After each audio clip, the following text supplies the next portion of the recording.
Hello and welcome to True Crime Diary, a light-hearted podcast on a serious subject. Every 2 weeks we look back to the annals of true crime to discuss an event that took place on this week in history. My name's Mark Decano, your host, and with me as always are my friends Jed Lester. Hello. And Rue Turner. Hello.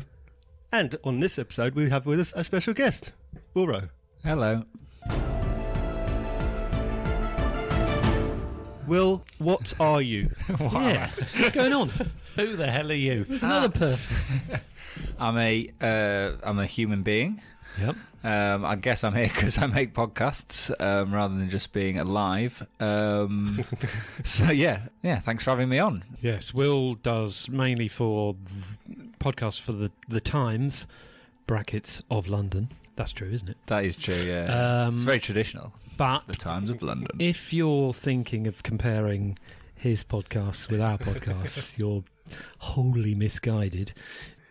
So what podcasts have you done, Will? So I'll give you the spiel. I work for Stories of Our Times, so that's the podcast. If any listeners want to download it, search for it, find it, it's available wherever you get your podcasts. So you just type in Stories of Our Times.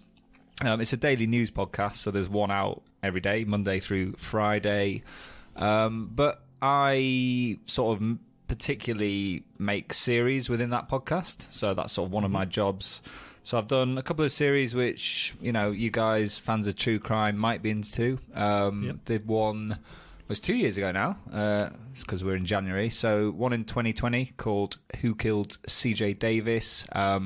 That was with the Times crime correspondent, John Simpson, in which he went to Newham in East London to follow the story, a very sad story of a teenage boy who was 14 who was shot dead in 2017 in an apparent sort of gangland motive, so to speak. And so I worked with John on that, with CJ Davis's mother, Keisha MacLeod, still fighting for justice.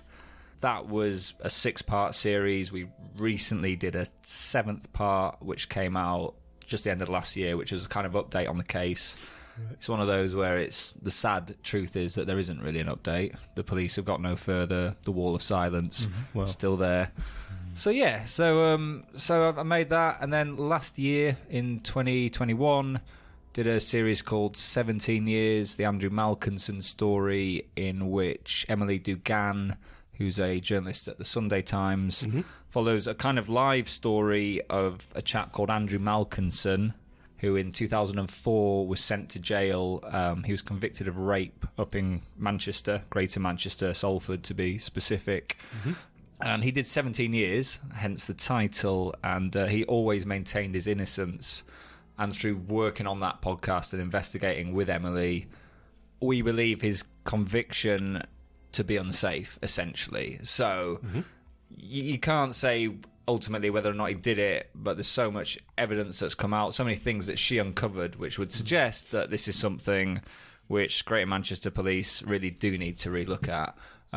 So yeah, that was a 6-part series, and the sort of the live investigation part, or the live element of it, is it's now with a thing called the Criminal Case Review Commission, which is if you are sent to jail in the United Kingdom or England and Wales, if you think, I didn't do it, wasn't me, some other bloke, then you go to them and you say, hey, look at my case, review my case, please. And in theory, they help you out, but I think what Emily found is that they're not really at the moment fit for purpose due to things like underfunding. So I don't want to throw, shades at them, but yeah, they could do with a bit more money and actually investigate stuff. We'll have a whip round later. Yeah. Well, welcome to this episode. So, thanks. The date we're looking at on this episode is the 14th of February. And in 1929, 7 members of the Chicago North Side gang were gunned down in a garage, effectively ending the city's gang warfare and granting Al Capone total control of organized crime in Chicago. Valentine's Day. Bummer. The St. Valentine's Day Massacre shocked the world and went down in history as the epitome of gang violence in the Prohibition era. That'd be annoying if you'd booked a romantic table there. See a load of people killed. What? At a garage.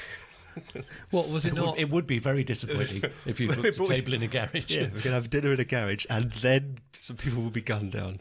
Was it not? What's the venue then? It's a garage. Garage. But what? Right, okay. For some reason, I thought it was a. It's called the Valentine's Day Massacre because it was on Valentine's Day. It's still I think still be you might annoying. have been thinking about when Al Capone was having dinner with his friends and family in his hotel, and Moran's That's exactly gang what I was thinking. drove past and gunned. And gun. Yeah, Gun and Moran really? At them.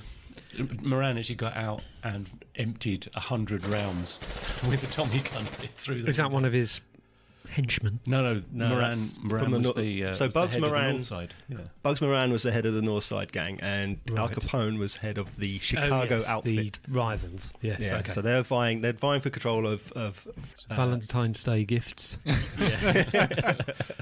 Small hearts. It's the Hallmark Wars. Yeah. yeah, exactly.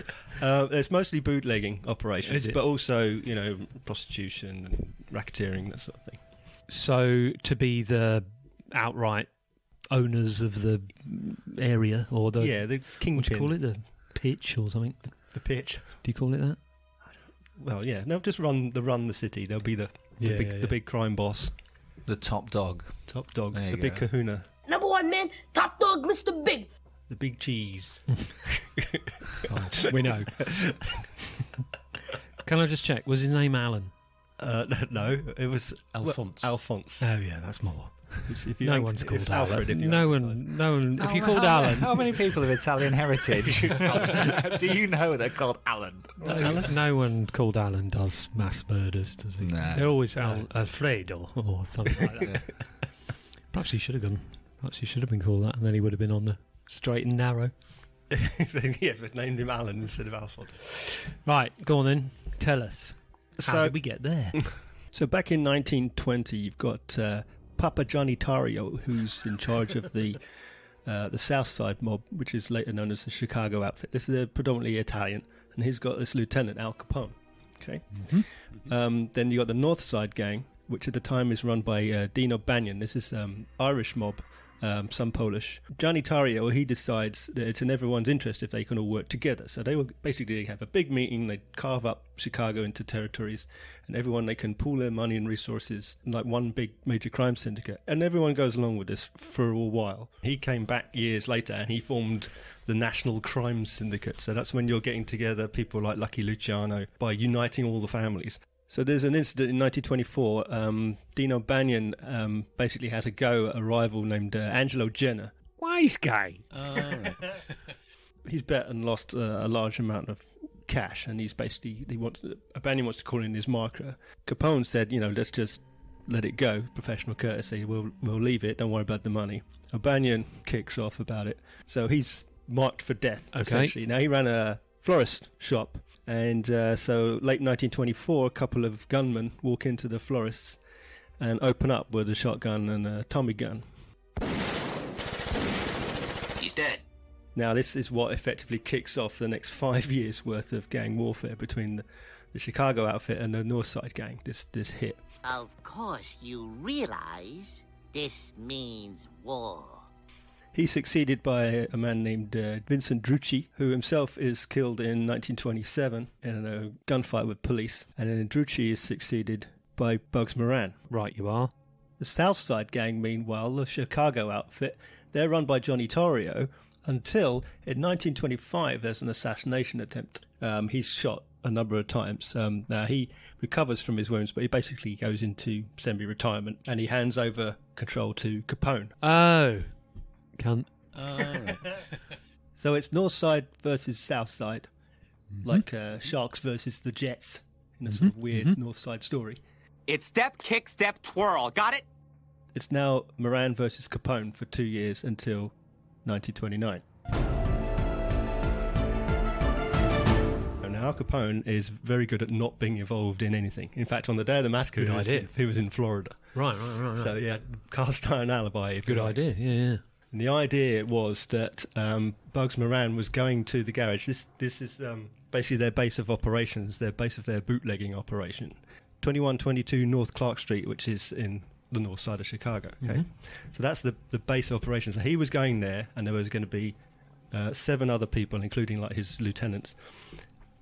But he arrived late, and so when he got there, everyone in his gang had basically been gunned down.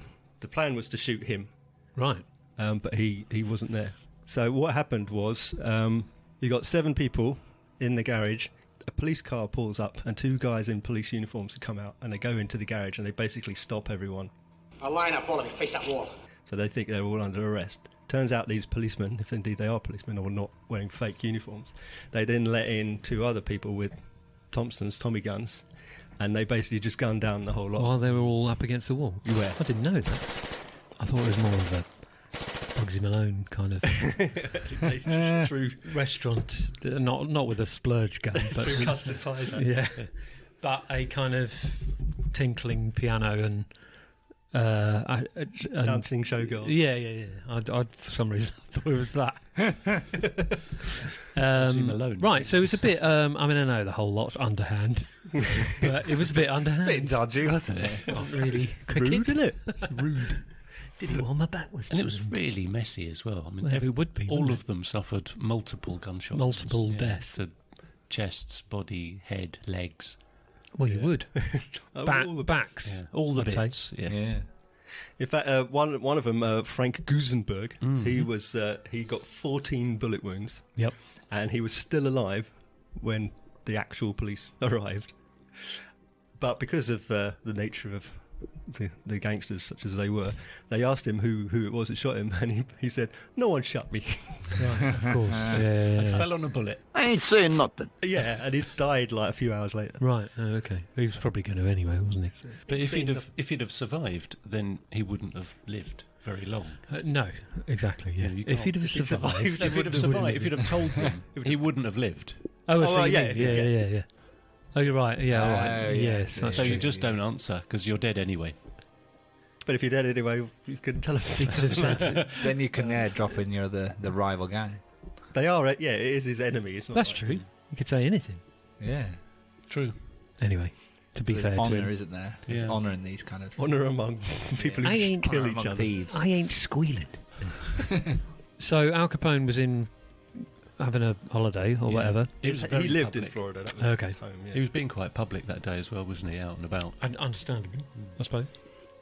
Yeah, but that's what he was. He was egocentric, obviously. You have to be, but he was very much the centre of attention. He loved playing up to the press and everything. Did he live in Florida? Yeah, a house in Florida. Yeah. Running a crime syndicate in Chicago? Yeah. That's a good life, isn't it? Very that? good, isn't it? Yeah. Working from home. Basically, yeah. Didn't realise that. Well, you don't want all that happening on your doorstep, do you? You know. That's true, yeah. Hell, here's to the Sunshine State. Chicago is still like one of the capital gangland Murder- violence cities murder in America. capitals, yeah. It's like it's way up there. Is it? Yeah. So it's actually still got gangland violence. If anything, Al Capone did them a favour, inverted commas, because he effectively ended violence between gangs in Chicago. It's still violence. It's still using extortion, and if you didn't buy liquor off him, he'd blow up your tavern, whatever. Oh, okay, right. Speakeasy. He'd still blow it up. There's still people being killed, but not between. It wasn't gang violence and crossfire casualties, anything like that. Whereas now there is. Right. Oh, okay. Random. Just random. Ness. Yeah. Have you ever seen Some Like It Hot? Mm-hmm. Well, that opening scene... Yes, whether in the plane in the. No, the opening scene... Well, maybe not the opening scene, but...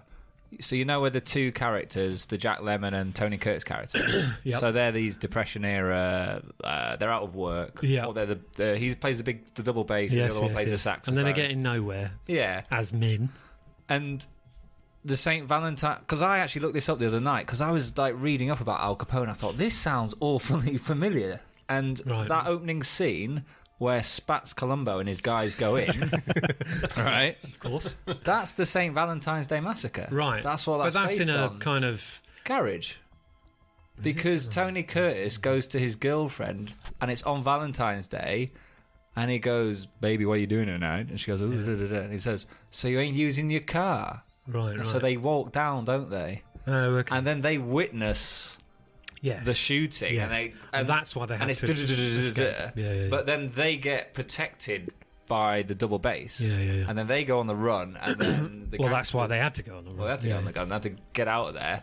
Then they change into women. Dress up. Spoiler alert for 1959 film here. Yeah. Sorry if you haven't seen it yet. And then, of course, when the gangsters catch up with them, when they find that, they open up double bass and they see the bullet holes and they go, "They ain't no dames." that's when the coin drops. So right. So that's quite similar. Well, it's based on it, isn't it? But I don't know if Al Capone and the guys did actually. What was he called? Spats Colombo. He's the. But there's also another funny bit in that film where they have like a sort of a gangster conference. Yep. Where they all turn up. Heads of the families. And that's where Spats Colombo gets gunned down, and he goes, "There's something in the cake that didn't agree with him," because the guy comes in the cake. Another bit I was reading, there was actually a conference of gangsters in real life, which Capone turned up to, and basically he stormed out of it because he wasn't happy. So it's all the crime families from across America. So I thought Some Like It Hot was just a nice kind of romantic comedy, but actually it's factually correct. Yeah, the whole thing is factually true. So there you go. On the subject of movies, obviously the obvious one is The Untouchables, and there's a scene in that one where Capone beats a guy to death with a baseball bat on a dinner table. Yep. Now, allegedly that's based on, again, possible truth, but actually there were 3 people at the table. He beat all 3 of them with baseball bats, and then his henchmen shot them. So he didn't beat them to death. He just bashed them. But that's disputed, because why would you just sit there and wait your turn? Yes, quite. Yeah. Turn at bat. Mina, do you want to go next, or shall I? Well, you were here first. But it's possible that was not true. But that's there are people who claim to have witnessed it. How did he get to that position? It's not well-known stuff, but sure. There's a bit. But meaning how he was washing dishes and stuff. That's what I'm saying. How did he get from washing dishes to... It was meteoric, wasn't it? Yeah. Yeah, well, he was a son of an immigrant family, Italian immigrants, obviously. Yep. And he worked in like a barber shop in Brooklyn. He basically got to know Johnny Torrio, who I mentioned. Got to know him, and basically saw him as a mentor. So basically, as a youngster, he was basically working for Johnny Torrio. Sure, yeah. Torrio was head of the gang. Now, as I mentioned, he went into semi-retirement. When he sort of took a back step, the reason was that, as always in these cases, the head of the gang was assassinated. Torrio took over the gang by assassinating his predecessor. Right. Is this all over haircuts? Yes. So good. So Torrio there was an assassination attempt on Torrio, so he said, screw this. And he turned to Capone, who at that point would have been 26, and said, right, you're in charge. I'm going to Italy. I'm going on holiday for a few years. Yeah. And that basically, Capone is now head of the gang. Right. Okay. So it is a meteoric rise. Yeah. Leading up to the Valentine's Day massacre, Capone was responsible for the death of all of the North Side gang leaders for the 5 years leading up to that. Yeah. So it's almost certain that he killed Moran as well. Responsible in the sense that he ordered the hits. Yeah. Or actually... Yeah, no. Yeah. Bugs Moran wasn't there at the Valentine's Day. No. He would have been. They thought he was. Yeah. Why was he not there? He was on his way, but he was late. He's late. He was late. Late for his own death. He was late for his own execution. Wow. Just don't make no sense, Bugs. Yeah. Also, what a name, Bugs Moran. I know, yeah. They've got great... Like, remember when you had to go... When you're at school, when you're like secondary school, and you go to see the teacher or whoever it was, and they're like...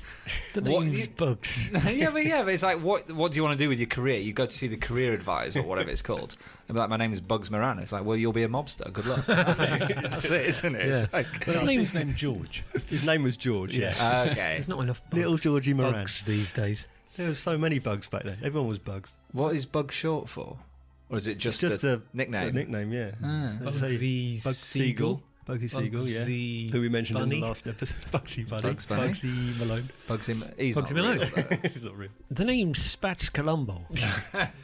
You can be an accountant. Yeah, exactly. You don't have... My name's Al Capone. If Moran hadn't have been late, he'd have been the late Moran. Hey! Yeah.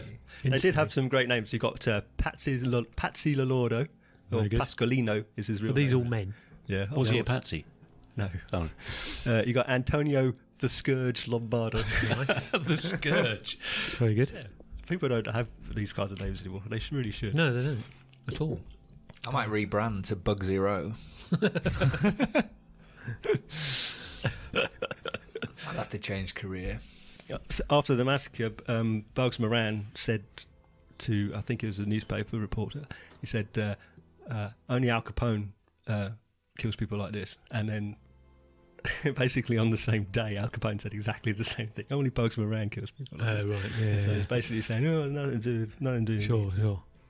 The crime itself, the murder itself, is Yes. unsolved. What do you mean? Of all those people? Yeah, everyone knows who they think did it, but Yeah. no one, the police investigation basically went nowhere. Really? Code of silence. Did they I ever? see what you mean. There's no Yeah. witnesses. Oh, yeah, No one saw evidence. nothing. Well, there are some witnesses, but what they saw was But they never saw nothing. They never saw nothing. Yeah, right, yeah. There Okay. was 2 guys, or there was 4 guys, or Yeah. they were 5'4" or 4'1". Yeah, Who yeah. knows? Do we never know the 2 or 4 names of the fake cops and the 2 gunmen, or has that ever been No, divulged? no. What about Burke, Burke. who was arrested? He was supposed Who's to Burke? be one of the architects of it and might have been a gunman. There's He was was- supposed to be. He fled immediately There's no after. actual. Yeah. He fled immediately after, and a little while later was in a car accident at a junction. And when a policeman came to the car accident, he just shot and killed the policeman, Oh, right. and then went on Not the very run, nice. and was later spotted by a sort of Who is he, though? Part he of was an one assassin. of yeah, he was families. he was a hired assassin and was known for just knocking Killing? people off and general Yeah, were they? robbery. Yeah, he was a robber. He had him and a partner were robbers, and they were known to wear police uniforms. That was that's the gimmick. I suppose. That was one of their one of the things that they did. which, let's face so- it, is pretty effective. But again, anyone who was associated with any of Capone's gangs, the Chicago outfit was like a loose collaboration of like smaller gangs. So anyone who was part of that basically had the finger pointed at them. They're probably one of the gunmen, but there's nothing to. Sure, yeah. Burke was one of the people who was. It might be him because he used to wear police uniforms. And presumably They might have been corrupt policemen. Well, I was There's going a to lot say, of that presumably your, I don't know, a percentage of the actual police were paid off anyway to look the other way, I don't know. And then once you've done that, it's like, that's the end of that, basically, isn't it? You're not going to get anything done at all. And Burke was only put away for the murder of that policeman. Yeah. Not for anything to do with Valentine's Day. Yeah, exactly. But he's the closest thing we've come to a direct suspect. Yeah, because they traced him through a car that they'd found.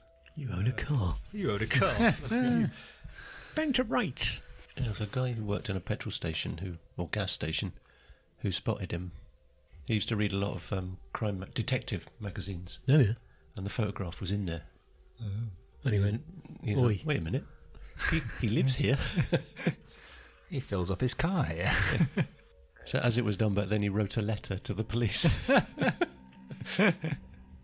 So what happened was that they raided Burke's home and they found a bulletproof vest and like hundreds of $1,000s in bonds, and they found some 2 Thompson submachine guns and ammo and everything.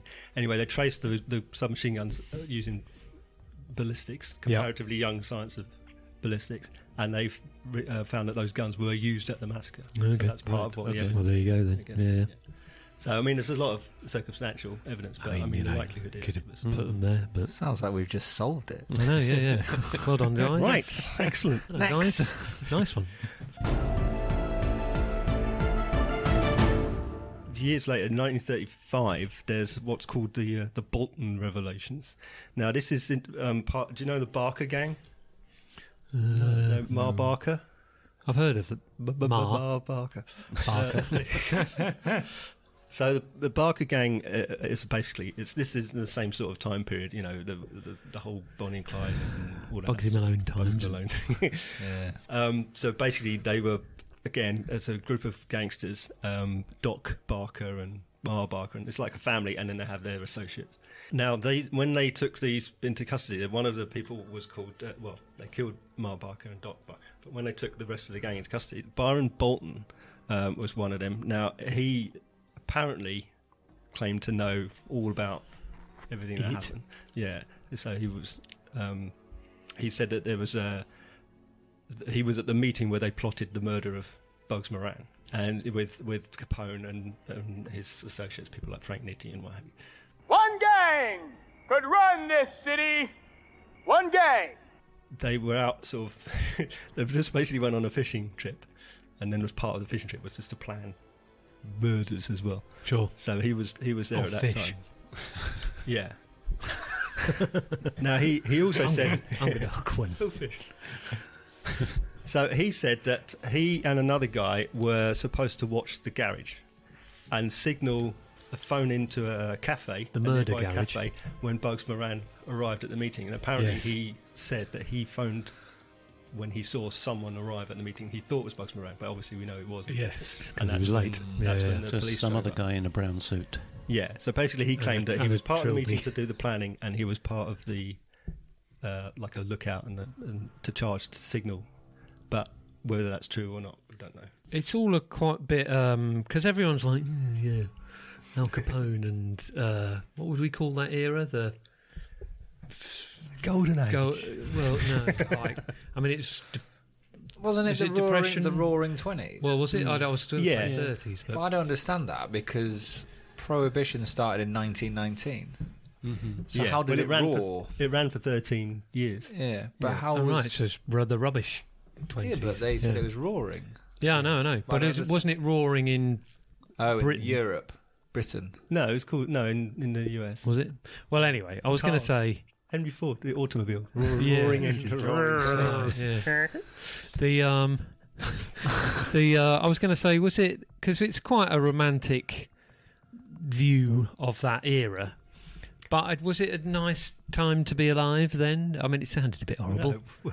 No. Well, you're probably unemployed and you can't get a drink. So Well, that's what I'm saying. Yeah. it's a bit of an awful But time. everyone's like, "Hey, Al Capone," you know. Yeah. Now I'm talking about. Yeah, but again, he's one of these figures where he's seen as being like a Robin Hood type. Oh, is he? On the outside. Oh, he's one of. But all of these people were. No, I know. You Yeah, know. 20 in the top pocket. Yeah, exactly. Sure. Yeah. I'm not convinced it was that hard to get a drink. Oh no, not really. I mean, there was nearly 22,000 speakeasies that were run by the Were there mobsters really? alone. Yeah. Yeah. Right. Oh yeah, I mean prohibition in itself was absolutely useless for what it Sure, intended, yeah. which was Because to- nobody believed in it. Only Nobody of course, believed it, just a yeah. law that everyone went, yeah, but no. Right. Yeah. Okay. Yeah, I'm going to get a drink, and Yeah. but what it gave birth to was obviously all the money that would have gotten to tax revenue for alcohol went to gangsters. Yeah. And everyone had to drink the most awful antifreeze So any bathtub old gin crap that nonsense. they've made. Yeah, Yeah. And the Americans are still doing it. do it today. And you'll drink it. Yeah. Sure. No wonder they drink such weak beer nowadays. Yeah. It's crap Weak, beer. cold beer. All right. So slagging off our listenership. In California, they're It's all mainly. It's mainly. Oh, do we yeah. mainly get... Oh, We're telling Will the oh facts now. sorry. The, Yeah. Sorry, the, all American listeners, but you're... It's not even beer, is it? I'm not even going to the dignify it brown with that. water. Yeah. The it's mainly quite high percentage of, specifically in California for some reason. Don't know why. But Thank you very much. just going back to the Prohibition... Oh yeah. I'm just slagging off all the Americans here, but I get they only did... You've just had World War One. Yep. Have they though? Yeah, exactly. Have exactly. they? Yeah, you've only done the last 2 years, but Honestly, whatever. have they? Have they? Yeah. But it's a bit of a dick move by your government to be like, right now we're banning alcohol when you come out of that. Yeah. Imagine if, like, I won't Now turn this you've got all your liberties political. back, we're going to take the main one away. Yeah. Well, yeah. Imagine if they lifted all lockdowns Yeah. Right. and then was like, but we're banning alcohol across the Sure. UK. Yeah. Oh, cheers, Right. I guys. see what you mean. Yeah, You can yeah. go out, Yeah. but all the pubs are shut. Yeah. Cheers. Cheers. Thanks a lot. Thanks a lot. Just done 4 years. Some of us had to go to France. Well, that's dig a what- trench. Come back. Yeah. Time to get a beer. Well, that's what I'm saying. Is it a romantic view of that? Why do we look upon him as a kind of anti-hero, or do we? Yeah, or I'd do we say, think he's just a bloke who from films? He's definitely not a hero. He's not a hero. No, No? I mean, he's an entrepreneur who took advantage of a situation and exploited it. I mean, let's face it. But he also name another many deaths. equivalent, gangstery person, and I don't mean your list of silly names, whatever, Bugsy, whatever. I'm just talking about Bugsy. Just globally known. Because I would say, if you say Al Capone to most people, they'll go, "Oh yeah, gangster man" or something. Pablo Escobar. Yeah, all right. Yeah, all right. But that's few and far. But again, between. he invested heavily in Medellin. Yes, he did. Yeah. So to them, it was a local They hero. loved him. Yeah. They literally did love him. And cocaine was their number one export as a country. Yeah. I also think the Al Capone, to answer, a slightly serious attempt at answering your question. Oh yeah. I think because he was born in the States, wasn't he? He was born in Brooklyn. Yes. Yeah. But he was the only. I think he was one of 8, and he was the only one born in America. Right. And he came from this kind of Italian working class background from Brooklyn, moved to Chicago, and all that. And I think there is a sort of rags to riches, back against the wall, sort of an American dream type story to him, and I think a lot of people like that. Kill everyone in your way. Murdered him. Killer. But also, he sponsored soup kitchens and all sorts of things. Okay, did he? Yes. Well, but it's what? Do you not like? Well, soup? there's not really much. You love soup. That soup kitchen was open for very long. Oh, I see what you mean. It's one of those. It's much more of a publicity stunt. of course, it was all And then, publicity. you But Might make nice soup. All you got to do is one bloke say to the other bloke, "Oh, he's great. He's great. He opened a soup kitchen." Is that, oh, really? Oh, and then you say, Yeah. "Did you hear this? Did you hear this?" And Okay. Yeah. That's how you do it. It's PR. So I might do. Control the media. Just tell everyone. Just Just to tell get everyone some you've opened a Jed's soup. soup. Just to get some good publicity. Jed's eats. I've opened the soup yet. Have you? No one cares. Have you? One thing when I did a little bit of research, which I find quite Research? good. Yeah, I did a little bit of research. An absolute madman. They used to do those. They used to have like conferences, didn't they? That's. I just, What, round table? Yeah. Round table, yeah. Like all the. Yeah, but mafia, like. Oh, yeah, but that's a kind of a thing, isn't it? Or not really, is it? Like it's like in films. It is. You have like Cop 26, where all like yeah. But no cops. Yeah.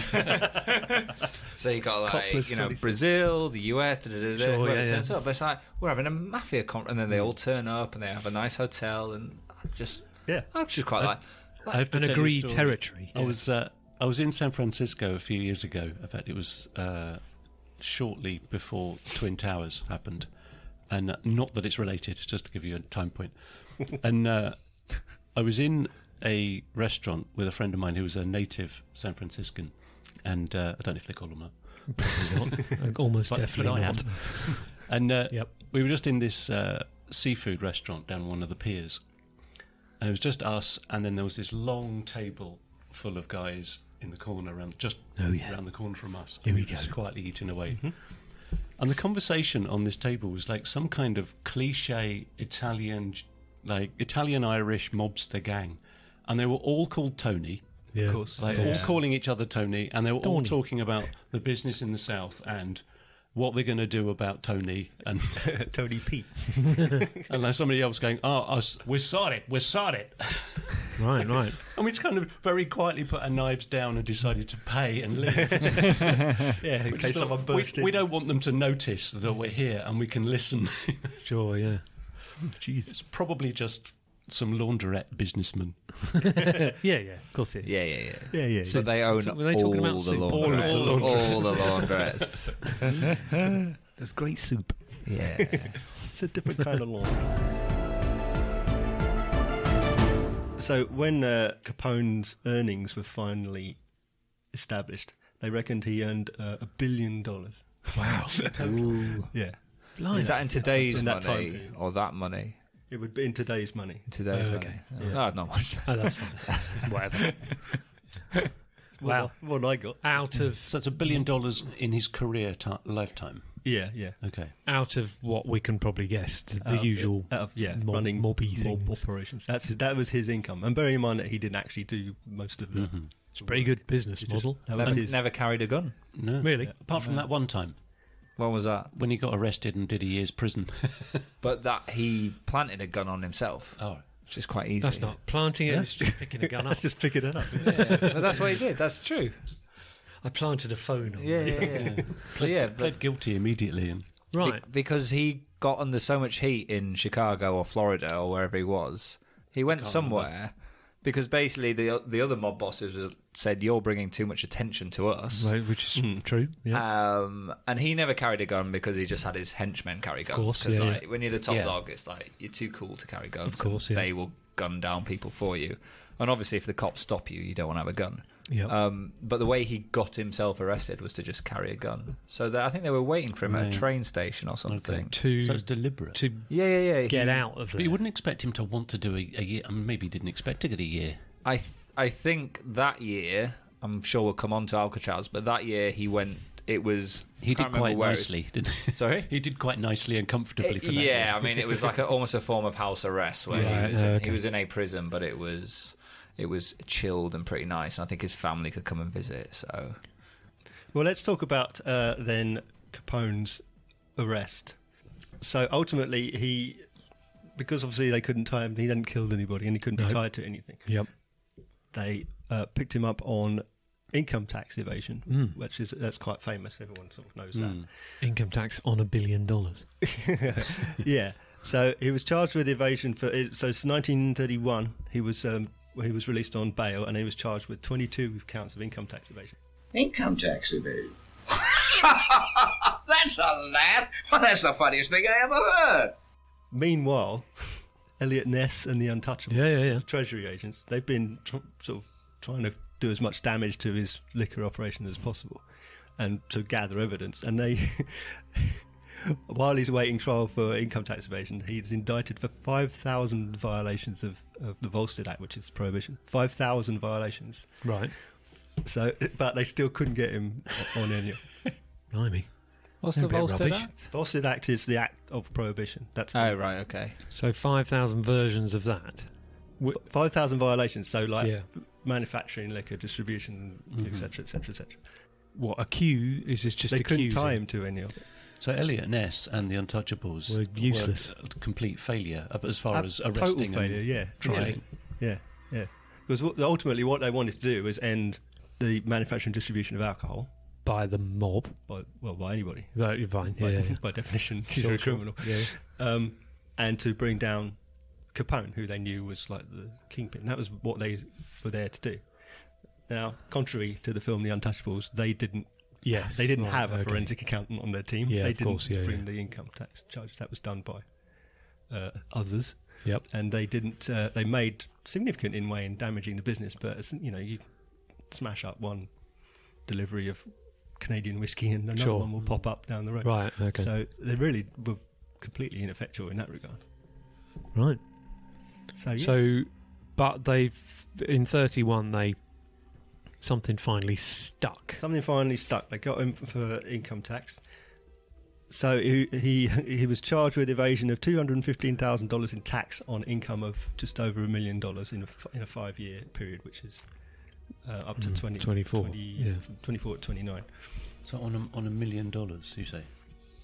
On tax on $1 million, which is what 1,000th of his total income during the period. Yeah, he should have just paid it. Well, yeah. I mean, he had the money. He got a fine of $50,000 and 11 years in prison. That was his sentence. So, is that where he went to Alcatraz? Well, first of all, he went to Atlanta. So he would have been 33. So in May of 1932, he went to Atlanta. And then he was moved to Alcatraz in August of 1934. Why? Publicity. To make a point of it, I think. Really? Exactly. Yeah. Well, Alcatraz at that point had recently opened as a federal penitentiary. Yeah, he was one of the earlier inmates, And this is when Alcatraz was like, the inescapable prison. Yeah, but surely sending put all our bad eggs in one basket. Well, a high-profile baddie to a mega prison. Yeah. Surely that's publicity times 10, because it's going, this is, what was it, inescapable... it's America's most notorious criminal to their biggest prison. Their most whatever. So you've Their most was It was the highest profile. It was like, they've put together this prison on this remote island. Yeah. It's inescapable. We're going to put all the worst of the worst into this rock. No one ever going to escape. Machine Gun Kelly's gone in there. yes. And Who he was else have one of we the spoken earlier about? ones. Imagine Machine a Gun large Kelly. quantity of rainproof coats. What? Yeah. Do you remember that? Oh yeah, to make the To make the dinghies. make a raft. Yeah. My personal favourite, Yes. who we always talk about, but no one knows who he is, Alvin Karpis. Oh yeah. Naturally, I forgot. Who is he then? No. Yeah. So he was the fourth person to be named 10 America's top model. To be named Public Enemy number one. America's top 10. Wasn't, right. wasn't Okay. Yes. Public Enemy number one created for Al Capone. Yes, he was the first person to be called There you go. Public Enemy number one. So he was Public Enemy number But one. only in Chicago. He was at 1. Yeah. But only in Chicago. Okay. Whereas federally, it was Dillinger was the first person to be Public Enemy number one. So What did you say, Alvin Karpis? Alvin Karpis was the Alvin fourth Stardust. person. Yeah. Now, so in 1934, same sort of time period, Yep. you've got John Dillinger. He's declared Public Enemy number one. Yep. He's shot and killed. Then you've got Pretty Boy Floyd. He's declared Public Enemy number one. He's shot and killed. This is all in 1934. Yep. Then you've got They've got to find a new number one each time. Don't yeah. they? And then third one, you've got Babyface Nelson. He's declared Public Enemy number Oh, one. they've all got funny He's names. shot and killed. And then I'm sure the connection is they've got funny names. yeah. And then the fourth and final one, probably because he didn't have quite as funny a name. He didn't have a Alvin thing. was Alvin Yeah. Karpis. Alvin Karpis. He wasn't shot and killed. He was imprisoned in Alcatraz. He's the longest serving person in Alcatraz. He was there from pretty much the beginning to the end. It Yep. was open. Well, So anyway, Will's been to Alcatraz, everyone. what did you do? Yeah, exactly. Yeah. yeah. He Tax murdered evasion, was it? several Yeah, in the tax evasion, 1920s. Yep. So was it nice? Yeah, it was lovely. Yeah, I went on a tour of Alcatraz.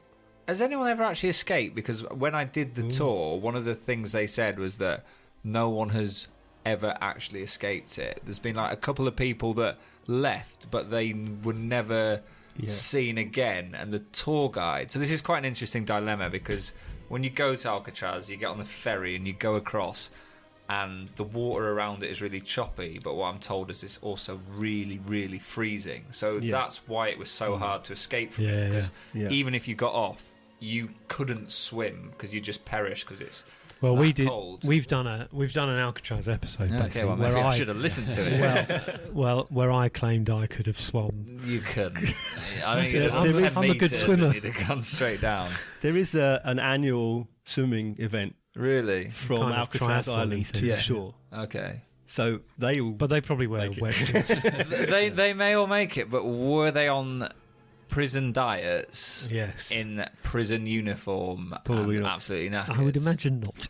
And because I think that when I went on the tour of Alcatraz, the tour guide was saying that there was a couple of people had technically escaped but were never seen again. So the Yeah. idea is that they'd probably drowned. Yeah, they say no one's ever escaped because no one is known to have made it ashore. Yeah. But that doesn't If mean they you- didn't. It just Yeah. means they don't. they're not aware of Exactly. it. But then it's that, like, almost not... It's not a moral dilemma, but it's almost like a manly dilemma of, like, if you get ashore, do you... Especially back in those days... Do you tell everyone? Well, yeah, exactly. It's like, can you... You never guess what I can just you- did. Do you change your identity to become someone new? Or how hard is it, if you did do it, to resist the urge in a bar to be like, Well, from our- guess what I did? From our episode, I'm still You reckon small you could percent. do it?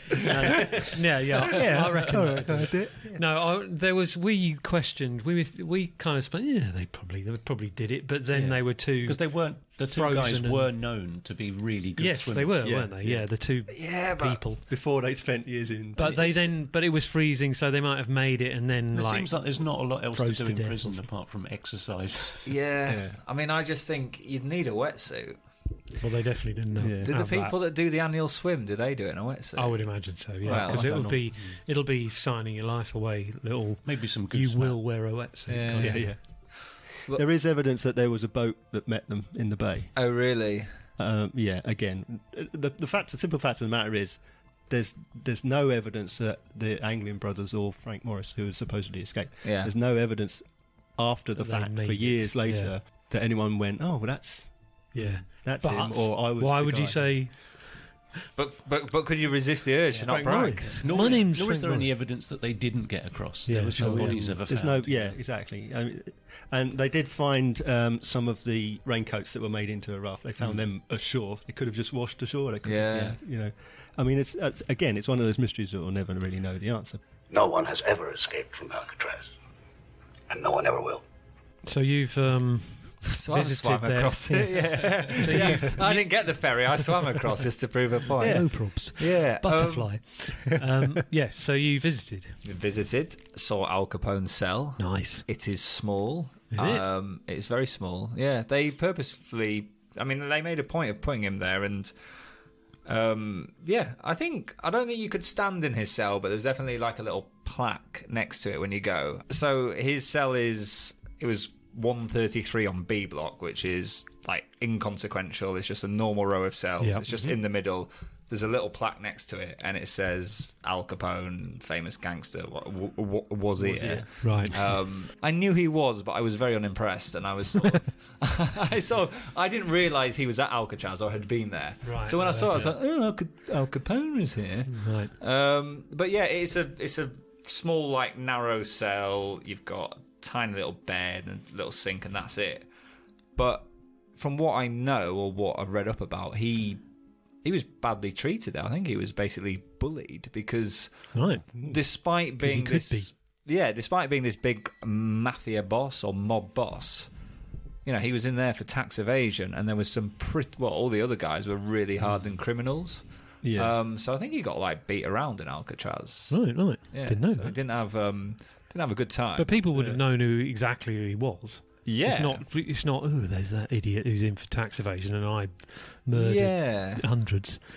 But they would have gone, now's our chance, kind of thing, potentially. I think so. Would it be sort of, if I beat him up, then I'm like, yeah. kind of thing. What was his sentence? Was it like, because it usually in those kind of tax evasion, 900 years, or No, was it 11 years? It was that was it. It's normally you only get a year or two. Yeah. Right. That was considered like a huge sentence. Right. So, because was it Hoover? Was he president at the time? I think it was Hoover who was making a point of him. Yes, of course. Because when he came into power, that's when because it was the feds that went after him. Because in Chicago, he was basically untouchable. Because Capone was so in cahoots, but they realised that the federal agents were uncorruptible, quote unquote. So they went in, and he couldn't pay them off. Right. So okay. that was I bet why. he could have done, but they said no. Yeah, but they're uncorruptible. Yeah, sure. Yeah. Because they were Department of Treasury. Because there wasn't an FBI at the time. There was a Department of Investigation, but it wasn't technically a federal agency. So they wouldn't have anything to do in this instance with it would be a city crime. It would be local police. Yeah, right. But then you had Treasury agents who did the investigating. So again, they're looking for prohibition violations specifically. Anything to do with murder, not their remit. That would be the police. Right. So, right. So there you go. He was there. Yeah. Other thing about Alcatraz, lots of seals. Really? Yeah. On the rock? Or have they been just generally just jailed in general for their crimes against maybe fish? That's the way to escape. Is you just jump on a seal and hold it. Ride a seal ashore. If you rode a seal ashore, you could just tie one to each foot, couldn't you? Yeah, exactly. As long as surf with the surf a seal, or just like if they're all in a row, you could just run across. Like a bridge. But there's loads of seals. I'd like to see a Simpsons episode with that. I've seen. They all hang out. They all hang out. Yeah. Nice. Little do they know what they're hanging out on. They'll hang out like gangsters. Yeah. Sure. Yeah. Mob. Yeah. Chat for their meetings. Yeah. Tony. But he did 4 years in Alcatraz, I think. Is that all? Because then he got transferred to the hospital wing. Or something like that. Was that due to the bullying? Or I think due to the syphilis. I think it was the syphilis. Mostly to do with the syphilis, yeah. Caught up with him. In fact, civilization and civilization have advanced together. Do we know how he caught syphilis? Because it was from the age of 15, wasn't it? Oh, right. Well, he was a bouncer at a... You didn't catch it in prison? A brothel. In the showers? That's what I'm saying, yeah. Caught it... Yeah, it wasn't he was a bouncer at a brothel. Okay. As a teenager, yeah. In Brooklyn. Blimey, that's in Brooklyn. You put two and two together and you'll work out what happened. That's a Saturday job, isn't it? Yeah. Right. So it's So by the time, years later, that's worked its way quite a long way. So he went to hospital because of that disease. What happens to you when you get syphilis? Tell me everything. It works its way to your brain. You go mad. Oh, does it? I thought you were going to say something else. It works on all your stuff. You just go mad. Well, yeah. I mean, I couldn't get into the symptoms. There's a word for it. Yeah, it's probably not the technical term, but that is essentially what it is. So, I mean, it's called paralysis, which is when it's at its last stages. You're delusional. Yeah. You think you used to run a mob racket? Yeah. This guy's crazy. I'm a SEAL. Yeah. I used to run Chicago. The gang needs me. I'm the leader. Of course you did. Yeah, it's got syphilis. Disease knob. I wonder if in the hospital they fed him spotted dick just for fun. Hey! That's going to mean nothing in America. It won't, will it? It's a very British joke. Yeah. He died of cardiac arrest. He had a stroke. Why did I think it was of groinal area? Because that's how you contract it. It's right. transmitted. Okay. Yeah. There you go. It's an STD. Is it? Yeah. Yeah. Right. Okay. It's STI now, isn't it? It changed everything. Yeah.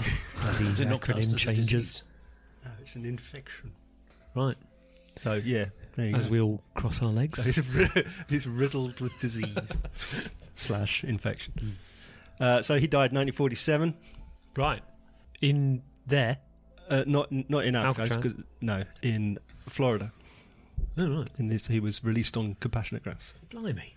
All those things he's done, and they went, he's off you go.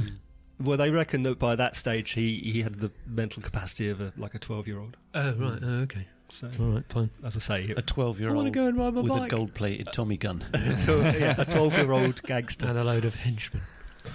Yeah, but he was too far gone to. Right. To do, yeah, so he had a couple of heart attacks and he passed away in Florida. There's an interesting portrayal of him in his final year in the recent movie Capone. Oh, right.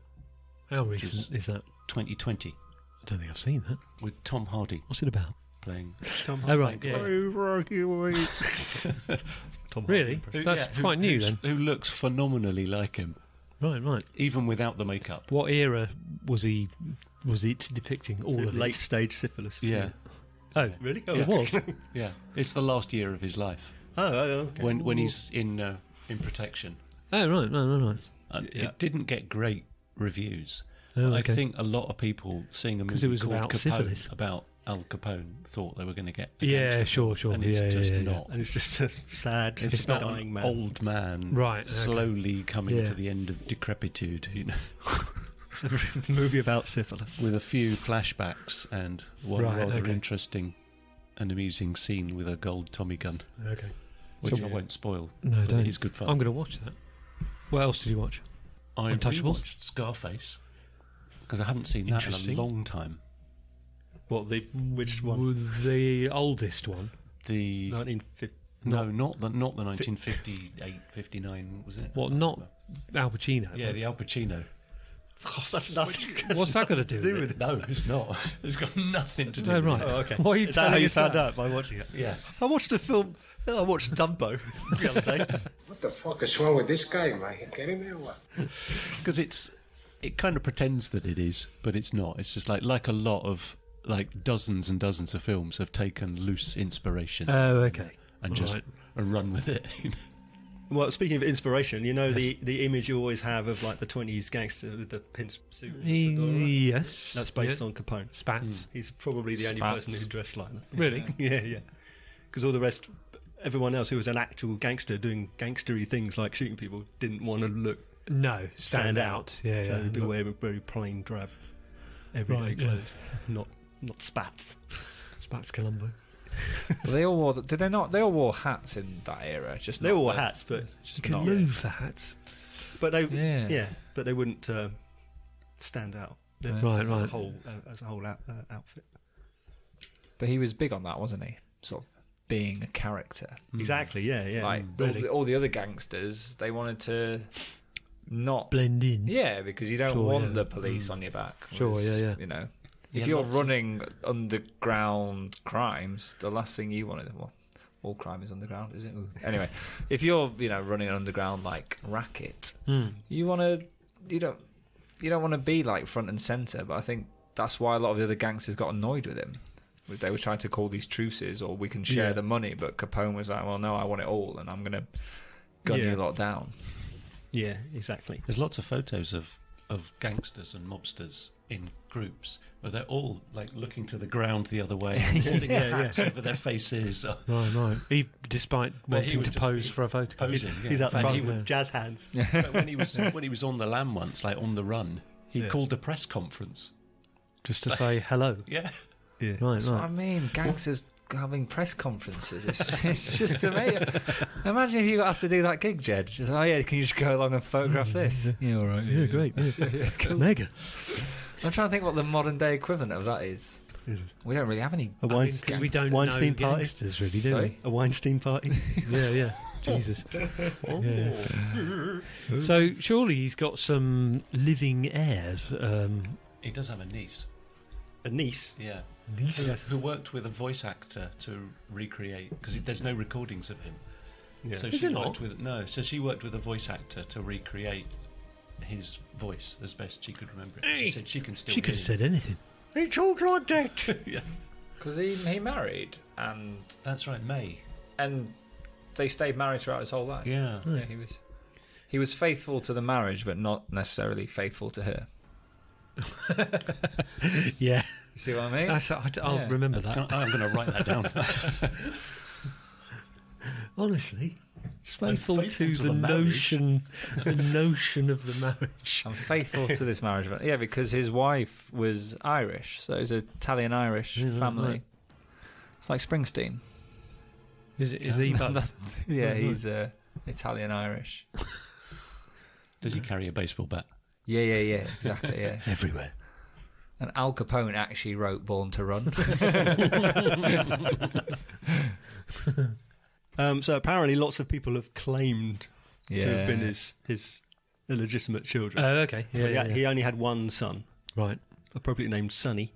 Yep, Sonny Capone. Who would I don't know when he was born, but he could easily be still alive. But he died in 200004 in his 80s.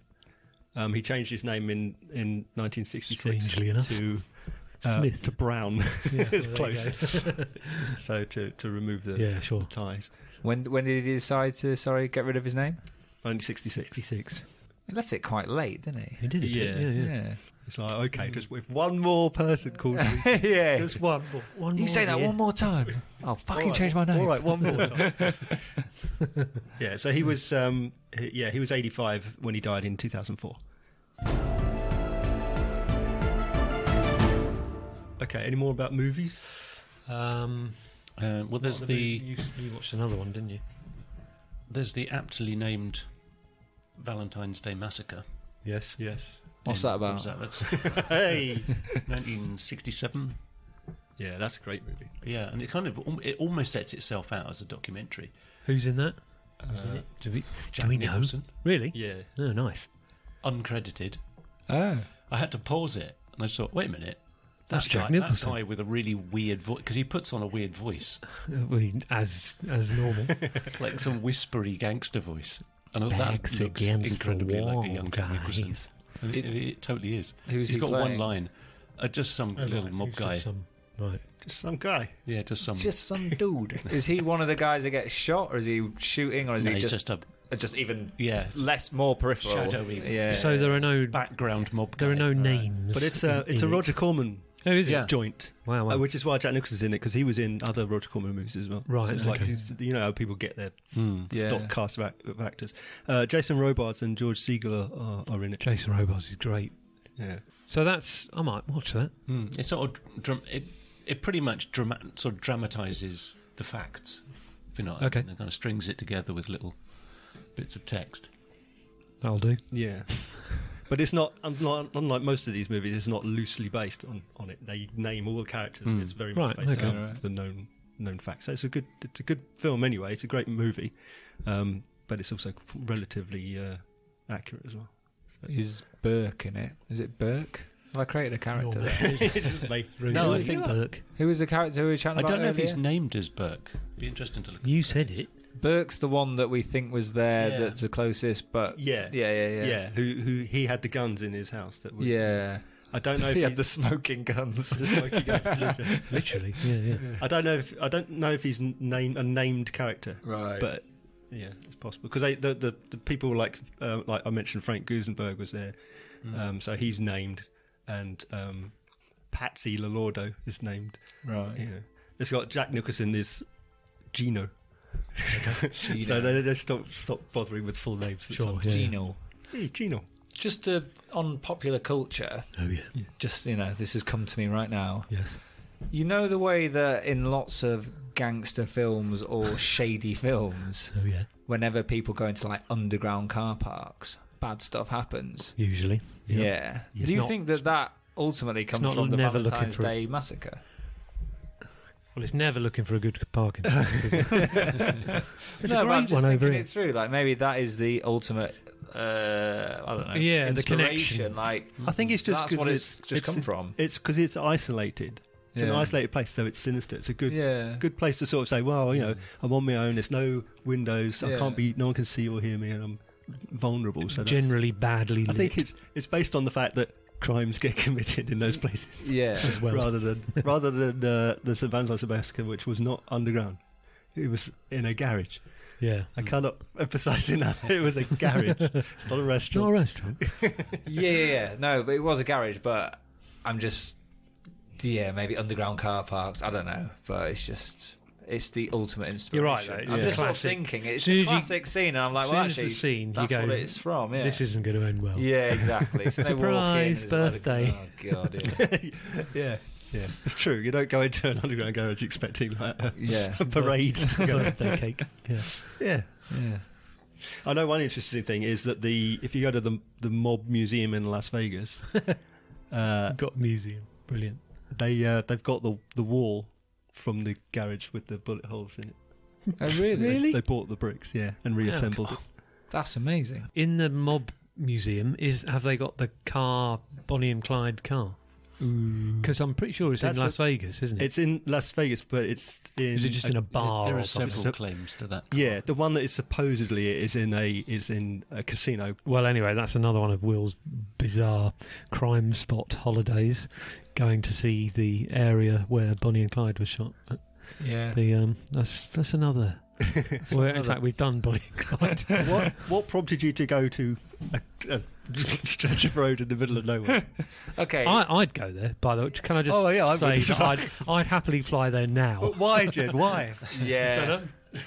Because it was good. It's a bit like Alcatraz. We just turned up by in the sense that I didn't actually realise Al Capone had been at Alcatraz at the time I went. But Bonnie and Clyde, we were driving through Louisiana and we were on our way somewhere else, and it was literally, we saw a sign turning right or something saying, they highlight it saying the scene of Bonnie and Clyde or whatever. Oh, and we had nowhere else to be, so we thought, why don't we go? So we turned off the road and you go down this even smaller road and you get to this place called Gibbsland, Louisiana, and it is tiny. It's not even a one-horse town. It's half a horse town. Shetland pony town.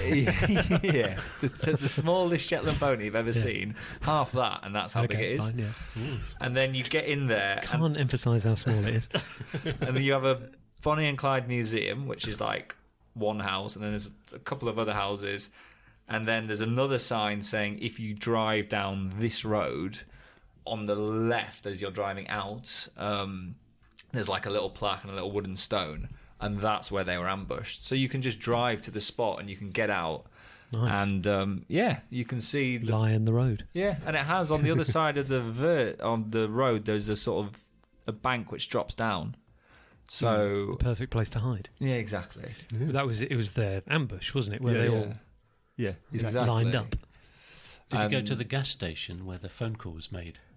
Probably, yeah. I mean, there weren't many. So, unknowingly, almost certainly went to the gas station. Yeah. So that's how we ended up. Me and my friend ended up at the spot where Bonnie and Clyde. So we got out and did. Unfortunately, I don't know where these photos are. But selfie of you in the middle of nowhere. Yeah. We did. We selfied and we pretended to be shooting each other. Excellent. Excellent. That's what I'd do. Yeah, exactly. I'd lie in the road.